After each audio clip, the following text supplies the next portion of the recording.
di sini saya akan menjelaskan hasil kerja kelompok kami yang mana kami menganalisis skripsi yang berjudul Remediasi Miskonsepsi Menggunakan Model Predict Discuss Explain Observe Discuss Explain berbantuan bacaan berstruktur reputation text pada materi momentum dan impuls di SMA YPK Pontianak.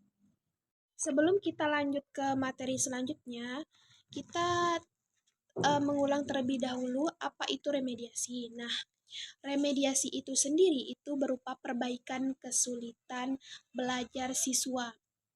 Itu bukan termasuk mengulang materi, akan tetapi memperbaiki miskonsepsi-miskonsepsi yang terjadi. Mengapa remediasi itu sangat penting? Karena konsep fisika itu banyak konsep yang abstrak, jadi rawan terjadinya kesalahpahaman. Tujuan dari remediasi ini yaitu pertama itu mengidentifikasi kesulitan-kesulitan yang terjadi pada siswa. Yang kedua, memberikan perilaku remedial. Yang ketiga itu mengevaluasi perubahan konsepsi siswa. Alat utama remediasi itu sendiri berupa teks diagnostik untuk mengetahui jenis dan tingkat kesulitan belajar yang dialami oleh siswa. Nah, jenis tes yang digunakan yang pertama itu pretest. Nah, pretest itu diberikan sebelum perlakuan untuk mengidentifikasi miskonsepsi awal siswa pada materi momentum dan impuls. Dan kedua yaitu post-test. Post-test itu diberikan setelah perlakuan melihat penurunan miskonsepsi berupa ukur perbaikan. Jadi, instrumen dalam penelitian ini tes berupa 8 soal pilihan ganda dengan alasan terbuka. Yang pertama itu benar plus alasan benar itu tidak terjadinya miskonsepsi, benar akan tetapi alasan salah itu terjadi miskonsepsi, salah tetapi alasan benar itu terjadi miskonsepsi juga, salah tetapi alasan salah terjadinya miskonsepsi juga. Tes diagnostik dilakukan melalui pretest untuk mengidentifikasi miskonsepsi siswa pada materi momentum dan impuls.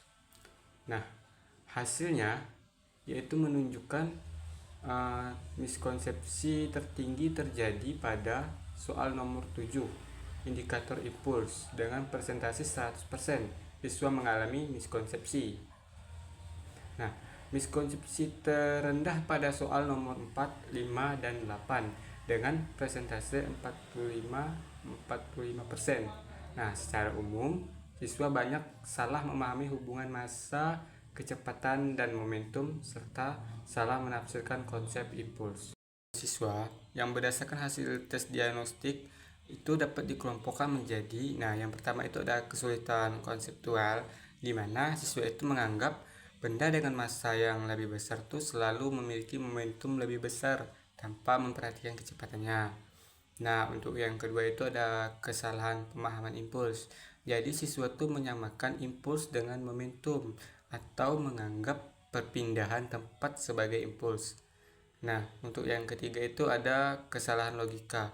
Jadi siswa ini beranggapan bahwa impuls hanya terjadi bila pada perpindahan posisi, atau bahwa gaya aksi atau reaksi otomatis termasuk impuls.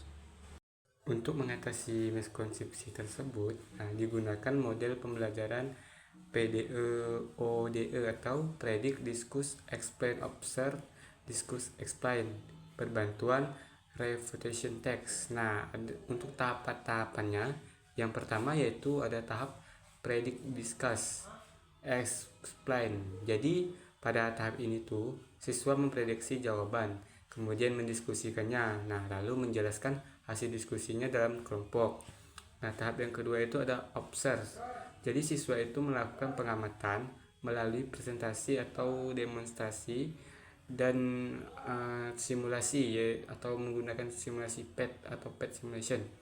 Nah, untuk melihat fenomena fisikanya secara langsung. Nah, untuk tahap yang ketiga yaitu ada discuss, explain siswa, yaitu siswa itu membandingkan hasil pengamatan dengan prediksi awal, kemudian meluruskan miskonsepsi melalui diskusi kelas. dan pembacaan refutation text. Hasil remediasi terjadi penurunan signifikan dalam presentasi miskonsepsi. Pada post-test, miskonsepsi tertinggi hanya 27,27%. Ini terjadi pada soal nomor 3 dan 7, sedangkan pada soal nomor 1 dan 4 sudah 0%. Artinya tidak ada miskonsepsi. Uji MC-Neyman menunjukkan adanya perubahan konseptual yang signifikan, di mana X kuadrat hitung sama dengan 36,4 lebih besar daripada X kuadrat tabel sama dengan 3,84, yang A-nya sama dengan 5%. Uji MC-Neymar adalah uji statistik non-parametrik yang digunakan untuk melihat perubahan signifikan pada data berpasangan, misalnya hasil pretest dan post-test dari kelompok yang sama. Uji ini cocok dipakai kalau kita ingin tahu apakah ada perbedaan yang berarti setelah diberikan suatu perlakuan atau remediasi. Hasil pada skripsi ini, X kuadrat hitung sama dengan 36,4, sedangkan X kuadrat tabel sama dengan 3,84, dengan A sama dengan 5%, artinya tingkat kesalahan 5%. Aturan pengambilan keputusan, jika X kuadrat hitung lebih besar dari X kuadrat tabel, maka ada perbedaan signifikan. Jika X kuadrat hitung lebih kecil atau sama dari X kuadrat tabel, maka tidak ada perbedaan signifikan.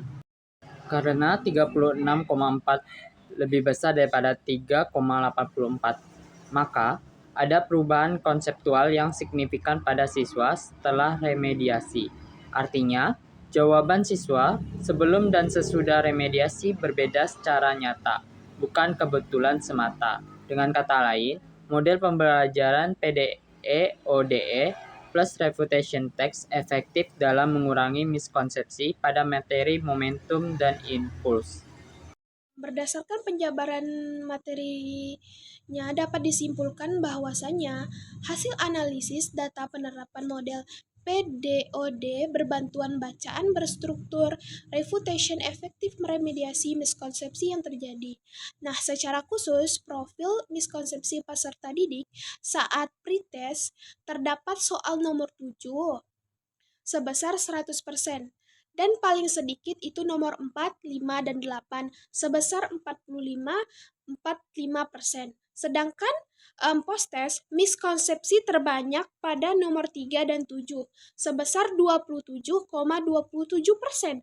Dan paling sedikit itu pada nomor 1 dan nomor 4 sebesar 0%. Ini tidak terjadi miskonsepsi.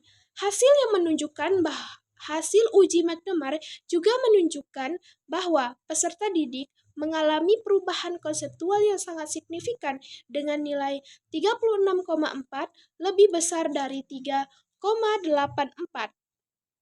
Dengan demikian, dapat diketahui bahwa terjadi perubahan signifikan pada konseptual peserta didik setelah diberikan remediasi miskonsepsi menggunakan model PDEOD